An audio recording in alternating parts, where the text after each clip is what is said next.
Kanina, Okay, sabi ganda. mo kanina, si Melchizedek ang nagbigay ng ikapo. Sino ba talaga ang nagbigay ng ikapo? Si Abraham o si Melchizedek? Yung nasamsam ni Melchizedek, Ang tanong ko, pakinggan mo ang tanong muna. ko, sino ba ang pakinggan nagbigay? mo muna, yung lahat ng nasamsam ni Melchizedek, dahil siya ay hari ng Salem, ibinigay niya yun. Sino ba yung nagbigay? Si Ibinigay Abraham niya. o si Melchizedek? Oh, yun ang Basahin mo tanong. mamaya, basahin mo. Siya ang nagbigay. Dahil siya ay sacerdote rin, Okay, di ba? okay, sige. Hari siya ng Salem, lahat ng nasamsam nila. Ito, susunod na tanong. Tama na. Yung sagot mo raw eh. May statement of faith ba ang evangelical na mandatory ang ikapo? May mababasa ka bang statement of faith na ng evangelical? Kahit isa na mandatory ang ikapo. Mandatory? May mababasa ka? Ayon sa Bible, sa Old Hindi, hindi. Testament. May mababasa May ka bang mababasa statement? ako. Hindi. May mababasa ako, may mababasa. Sabi niya kanina, sa amin daw, mandatory daw ang magbigay ng ikapo. Ang tanong ko, kasi kinot niya sa amin, hindi yun sa Bible eh. Mandatory May, sa inyo. may mababasa ka bang statement of faith namin? Kahit na evangelical church, na mandatory ang ikapo. Ito ang sagot ko. Gagamitin ko yung analohiya mo na yung Hebrew ay pwede sa Kristiyano at pwede sa Hebrew. Ginamit mo yan. Hindi, teka lang, ang tanong ko. Gagamitin ko yun. Ang tanong ko. Ginamit mo Hindi, yun. ang sagot ko. Pakinggan mo na. Hindi. Yun ang gagamitin ko yung ginamit mo. Moderator na yung May nagsasalita. sinabi ba ako? May sinabi ba ako? Bakit akong kasabi ka dyan? Teka lang, Mr. Moderator. Ako na magtatanong. Moderator. May sinabi ba ako? May sinabi ba ako na ang pag-iikapo ng Kristiyano ay ayon sa kautusan? Kahit i-review mo yung Ito video. ang sinabi mo sa iyong analogy. Sabi ko, konteksto ba yun ng Hebrew o konteksto ng Moderator, oo, hindi, Kristiyano? oo, hindi. Teka muna.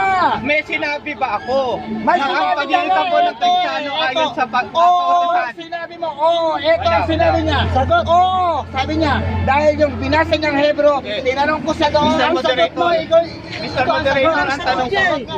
Oo. Sagot mo na, ito ang sagot. Sasagot kita. May sinabi ba ako kanina? May sinabi ba ako na ang pag-iikapo ng Kristiyano ay ayon sa kautusan? Sinagot kita, oo, dahil sabi mo sa Hebrew, na binasa natin, Okay, una. konteksto yun. Una. Konteksto yun ng mga Hudyo Ayon. at ng mga Kristiyano. Ayon Kaya, sa tingnan mo Roma, na sasagot ako. teka lang. Gagamitin ko, Hindi ko tapos sumagot. gagamitin ko sa analogy yun, Pastor. Ayaw na Pakinggan mo muna. Ayon sa Roma daw. Analogy mo yan, Ayon sa Roma. Mamaya masagot ko siya. Sinawat na ng moderator, ay paawat. Hinahanapan mo ako ngayon ng ano, di ba? Hinahanapan niya ako. Sagot na. Ito ang sagot. Kaya na-miss ko yung analogy mo. Nasabi mo, tinanong kita kanina, Hebrew daw at saka konteksto ng Israel yon, ng Hebrew at ng Kristiyano. Oo daw yun. Ngayon, meron naman pala. Ayun sa kanya.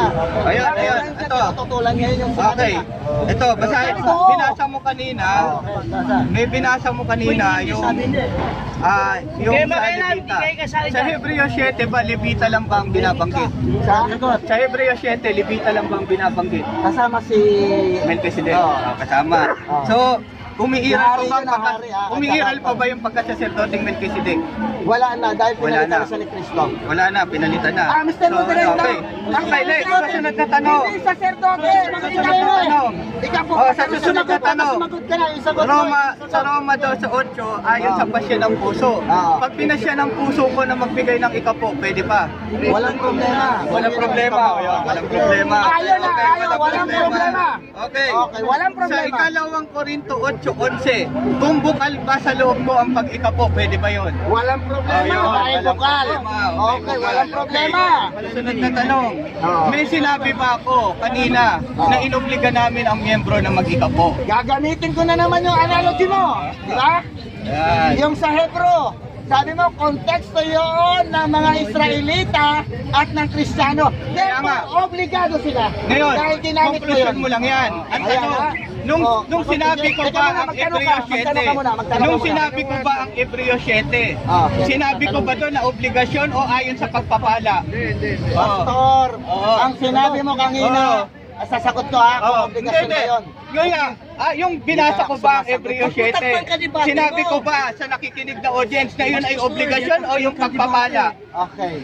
Siguro, yung binigay ng mga Kristiyano ay bigay yung pinagtrabahuhan nila yon. Ha? Pinagtrabahuhan nila yon. Take note. Mr. Moderator, ang tinatanong ko lang 10 seconds. Sinabi ko ba sa nakikinig na audience yun ba ay obligasyon o pagpapala? Okay. Pag ikaw ay nagtrabaho at ikaw ay kumita ayon sa 62, magbigay ka ng bahagi. Obligasyon mo, magbigay ng bahagi ng iyong kinita. Inisip mo, magbigay ng 10 bahagi. Bahagi, bahagi. Wala sinabi 10%. Obligasyon yun. Sinabi nga, tuwing ika, unang araw ng Sanlinggo, magbigay, di ba? Alam mo, itong taong 10 minutes na,